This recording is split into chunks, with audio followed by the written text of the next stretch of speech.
Une nouvelle de Gustavo Gasparini, Menace occulte. J'ai rencontré Morgan dans une taverne du côté de Soho.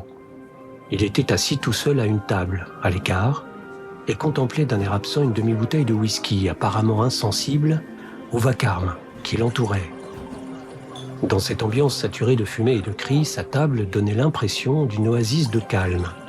Aussi, lui demandai-je la permission de m'asseoir en face de lui, et je commandai un gin. C'était un homme d'âge moyen, aux yeux gris clairs, surmontés de sourcils arqués, et dont le regard vitreux, derrière les lentilles de contact, se levait de temps en temps de la bouteille et errait, paresseusement, à travers la salle sans s'arrêter sur aucun objet en particulier. Mais le flacon de whisky le récupérait très vite, comme s'il exerçait sur lui une attirance hypnotique. De temps à autre, il se versait à boire, portait le verre à ses lèvres et le déposait vide devant lui, avec une sorte de lenteur rigide qui pouvait dénoncer autant une ivresse contenue que la célébration d'un rite rigoureusement personnel. Je n'osais troubler son recueillement et je me mis à feuilleter le journal qui traînait sur la table. À un certain moment, je l'entendis murmurer quelque chose. « Du bétail », grognait-il. « Une simple réserve de bétail ». Il paraissait faire allusion aux clients du local et sa voix révélait un ton presque attristé. Je pensais qu'il attendait de moi quelques mots d'assentiment. « Effectivement, » déplorai-je, « ils ont tous l'air plutôt abrutis. »« Ce n'est pas ce que je voulais dire, » s'anima-t-il. « Mais je n'affirmerai pas que vous avez tort. » Il sourit et nous nous présentâmes en échangeant une poignée de main. Nous parlâmes de choses et d'autres durant environ 1 heure. Ensuite, Vrede prit congé poliment et quitta l'établissement. Bien qu'il n'ait fait que boire durant toute notre conversation, il ne m'avait pas semblé ivre, le moins du monde. J'étais en train de lire un fait divers concernant une jeune fille trouvée décapitée au pays de Galles, lorsque je devinai sa présence dans mon dos. Il était revenu récupérer son journal. « Continuez votre lecture, je vous en prie », protesta-t-il vivement. « Je peux attendre. »« Merci, mais ce n'est pas nécessaire, » répondis-je. « J'en ai assez lu. Ne trouvez-vous pas que ces histoires se renouvellent un peu trop fréquemment ?» Ses yeux brillèrent d'une lumière intense, vaguement hagarde. « Ce n'est encore rien, » affirma-t-il avec force.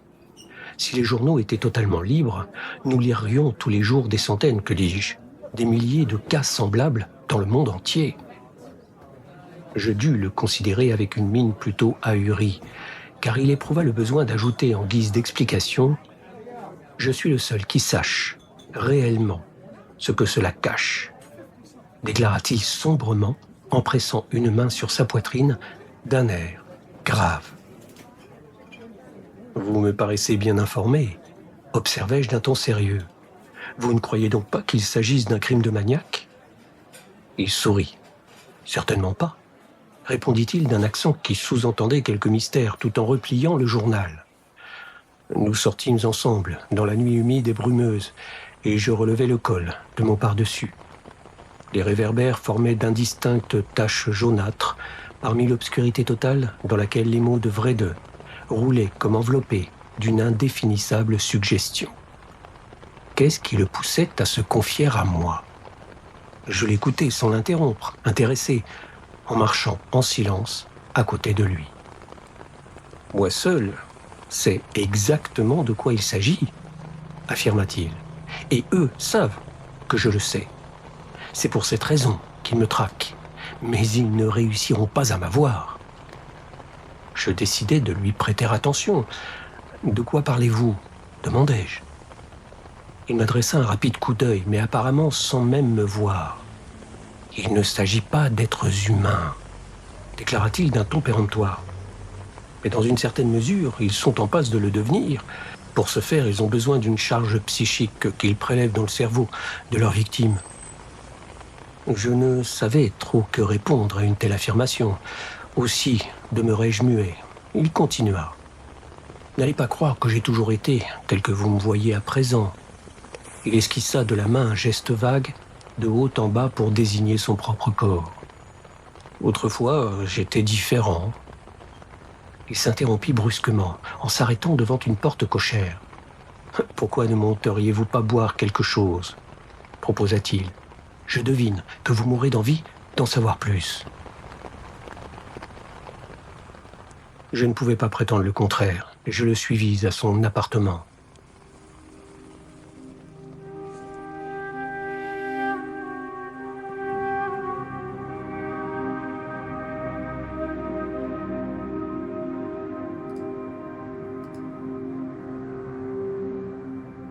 Tandis que Vredeux s'excrimait avec les vers, je m'arrêtai devant sa bibliothèque dont je parcourus les titres au dos des volumes.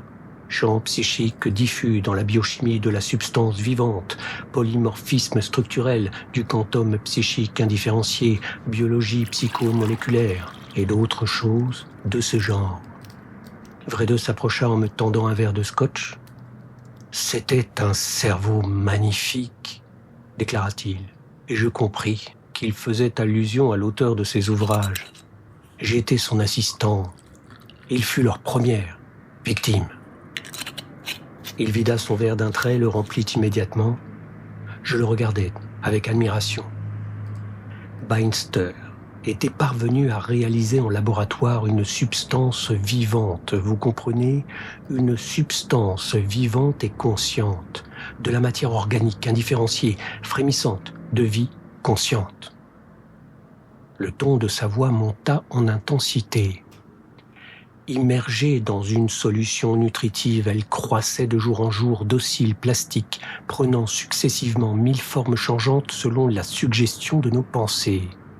Une statue de chair continuellement remodelée, une créature vivante, informe, multiforme, encore inexprimée, encore à la recherche d'une structure biologique définitive, d'un modèle auquel s'accorder et que nous façonnions au moyen de simples actes de pensée, tels des ivrognes rendus fous par l'orgueil démesuré de la création, ignorant que nous étions comme des enfants inconscients qui jouent, sans le savoir, avec des explosifs terribles. Il marqua une pause pour se verser à nouveau à boire.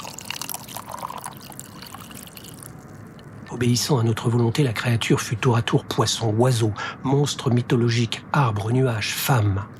Elle devint docilement tout ce que lui suggéra notre imagination dans un formidable kaléidoscope de métamorphoses. Quelquefois, je m'efforçais de pénétrer dans son esprit, mais cela m'était impossible.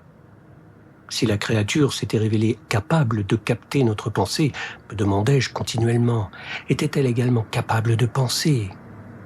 À présent, je sais que son psychisme diffus lui permettait de comprendre et de vouloir, sans toutefois lui autoriser, en dehors de son milieu, une vie autonome, durable.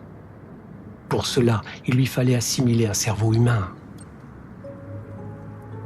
Avec le temps, elle commença à se soustraire à notre contrôle mental. Elle avait énormément grandi, tellement que nous avions été contraints de rénover radicalement toutes les installations. Elle refusait d'épouser les formes que nous lui suggérions, et elle demeurait inerte durant des jours, semblable à un énorme bloc de pierre vivante, pour exploser ensuite à l'improviste en une forme humaine. Elle voulait être homme, et elle imitait la créature humaine à la perfection, du moins pour ce qui concernait l'apparence extérieure, sauf le visage. En fait, le visage restait lisse, sans yeux, sans nez, ni bouche, lisse comme la coquille d'un œuf. Toutefois, nous nous aperçûmes qu'elle pouvait nous voir, comme si tout son épiderme était à même d'enregistrer les images. Et à présent, je sais que sans posséder de bouche, elle pouvait aussi produire les vibrations sonores correspondantes aux sons et aux inflexions de notre langage, dont elle avait appris les schémas logico-sémantiques dans notre esprit même, tout comme elle pouvait s'alimenter au travers de sa peau par un processus complexe d'absorption et d'assimilation des substances solides, liquides et gazeuses. Vredeux fit une pause et resta durant quelques minutes le visage immobile et le regard cloué sur mon épaule. Peut-être l'alcool commençait-il finalement à faire son effet, ou peut-être s'attendait-il à ce que je dise quelque chose. Mais que pouvais-je lui dire? Ce que j'avais de mieux à faire, c'était encore de me taire et de le laisser parler. À la fin, il reprit sa narration. Une nuit, Beinster me téléphona depuis le laboratoire, en proie à une vive excitation. Il affirmait que la créature lui avait parlé et il semblait complètement affolé. Je courus aussitôt auprès de lui. Vredeux se passa une main sur les yeux comme pour chasser une vision désagréable. Lorsque j'arrivai au laboratoire, je le découvris mort, décapité. La créature avait disparu, avec elle la tête de Beinster. Vredeux se leva et fit quelques pas de long en large. Il alluma nerveusement une cigarette qu'il éteignit aussitôt après. Puis, il se versa à boire. Je vécus des mois terribles, mais je ne soupçonnais pas encore l'incroyable vérité et je ne réussissais pas à comprendre. Et puis, la police, l'enquête, les journaux. Ce fut effroyable. La nature de nos recherches était restée secrète et je crus interpréter la volonté de Beinster en faisant en sorte que rien n'en filtre au cours de l'enquête. Il eut un sourire amer. Fou, oui, fou que j'étais, je ne savais pas que je faisais leur jeu. Mais le jeu de qui? Ne pus-je m'empêcher de demander. Mais vous ne comprenez donc pas? Je me suis tu alors. Mais si j'avais raconté tout ce que je savais, peut-être m'aurait-on cru. À présent, au contraire, plus personne ne me croit. Il s'assit à nouveau devant moi. La vérité me fut révélée presque un an après. Je pensais devenir fou. Cela dépassait l'entendement. Mais il vaudrait mieux que je raconte tout cela dans l'ordre. L'homme fit une pause et encore une fois, je me demandais s'il n'était pas opportun de ma part d'intervenir par quelque observation. Mais je n'en fis rien. Il était désormais tout à fait lancé. C'est arrivé dans le train près de Liverpool. J'étais seul dans le compartiment. À un certain moment, un homme entra, dans la cinquantaine, et d'une allure plutôt distinguée. Et il s'installa en face de moi. Je regardais son reflet dans la vitre, et presque immédiatement, je sentis son regard se poser sur moi avec une insistance inhabituelle. Je n'avais pas envie de parler et je décidai de l'ignorer, mais je me rendis bien vite compte que c'était tout à fait impossible. À la fin, je me résignai à subir sa conversation, et peu à peu, je m'aperçus. Vredeux se pencha en avant et approcha son visage du mien. Son haleine était insupportable. « Vous ne me croirez pas, » chuchota-t-il, « mais je vous jure que c'est la pure vérité. Cet homme, c'était Beinster. »« Beinster » m'exclamai-je. « Mais n'était-il pas mort ?» Vredeux s'abandonna comme épuisé contre le dossier du fauteuil. Il ne lui ressemblait pas tout à fait, mais pourtant c'était lui, ou, pour être plus exact, il s'agissait de la créature enfuie du laboratoire, celle qui avait assimilé l'esprit de Beinster. « Mais son visage, protestai-je. Ne m'avez-vous pas dit tout d'abord que le visage de cet être n'était pas parvenu à reproduire le faciès humain? Il portait un masque, expliqua Vredeux. Un invisible masque d'une subtile substance plastique qui reproduisait les traits humains à la perfection. Je ne m'en serais jamais rendu compte, mais Beinster me le fit comprendre. « Je n'arrive pas à vous suivre, » répliquai-je. « Si l'esprit de Beinster avait été, pour ainsi dire, absorbé par la créature, comment avez-vous fait pour le reconnaître ? » Il se trouvait prisonnier dans le corps du monstre, mais il n'avait pas encore entièrement perdu sa propre individualité. Il se dévoila peu à peu au travers de détails presque insignifiants, mais qui ne pouvaient échapper à quelqu'un comme moi qui avait vécu près de lui durant tant d'années. Sa façon toute personnelle de parler, de choisir les mots, de construire les phrases était inimitable. Je parlais donc à Beinster. Et dès que je m'en rendis compte, ce fut comme si une décharge électrique venait de me traverser. J'étais bouleversé, mais je n'arrivais pas encore à comprendre. À la fin, la vérité illumina mon esprit en une atroce explosion.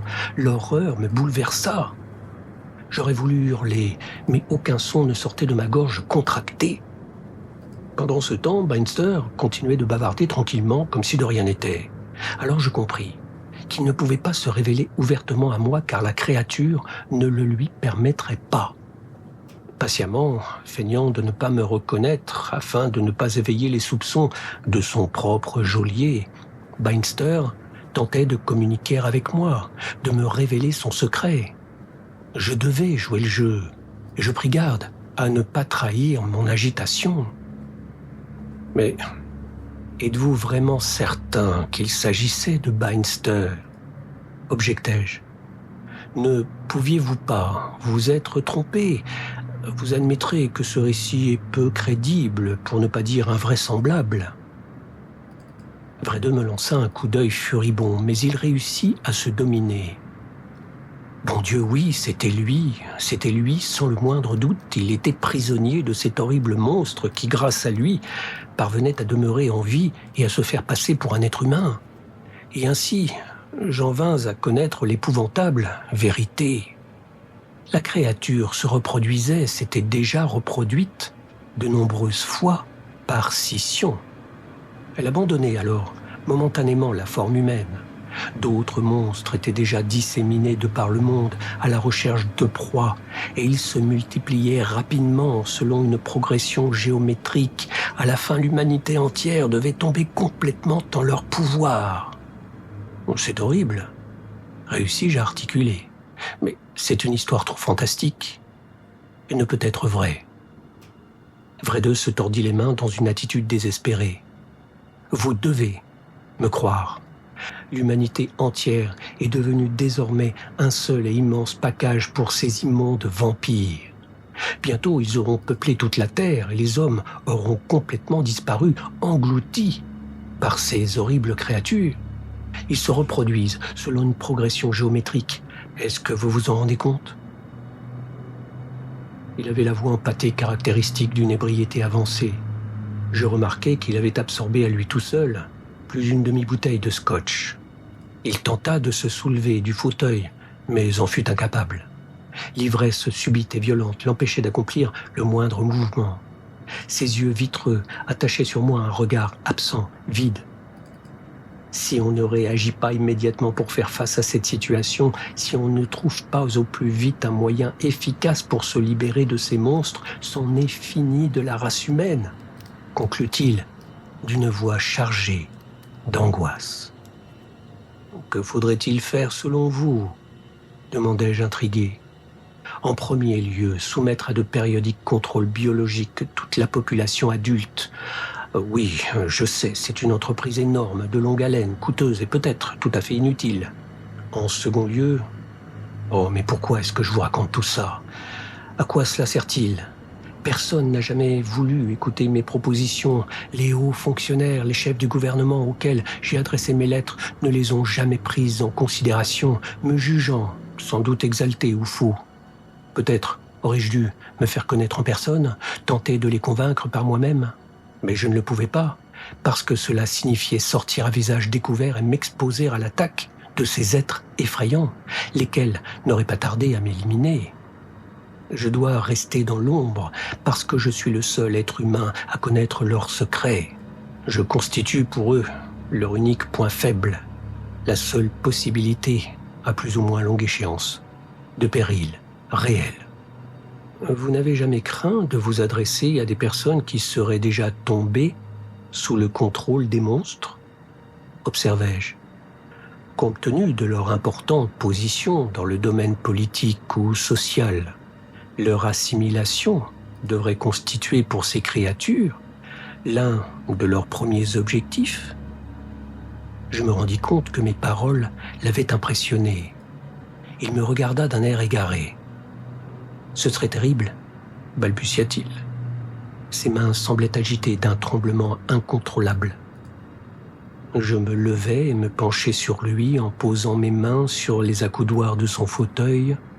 « Ne craignez-vous pas de vous faire repérer par ces monstres en allant ainsi raconter autour de vous vos dangereuses découvertes ?» lui reprochai-je. « Pourquoi le faites-vous ? J'ai besoin de me confier à quelqu'un. » se lamenta-t-il. « C'est terrible de supporter seul le poids d'un aussi atroce secret. Mais je ne parviens à convaincre personne. On ne me croit pas, on me rit au visage, on me prend pour un ivrogne. Vous me croyez, n'est-ce pas ? Vous ne devriez pas vous laisser aller de la sorte, continuai-je. Il se pourrait que je sois moi aussi l'une de ces monstrueuses créatures. Impossible, protesta-t-il. Je vous aurais reconnu sur l'instant. Ils ne sont pas capables de me tromper. Il avait un rire stupide, émoussé, typique de l'ébriété extrême. Alors, j'ai enlevé mon masque.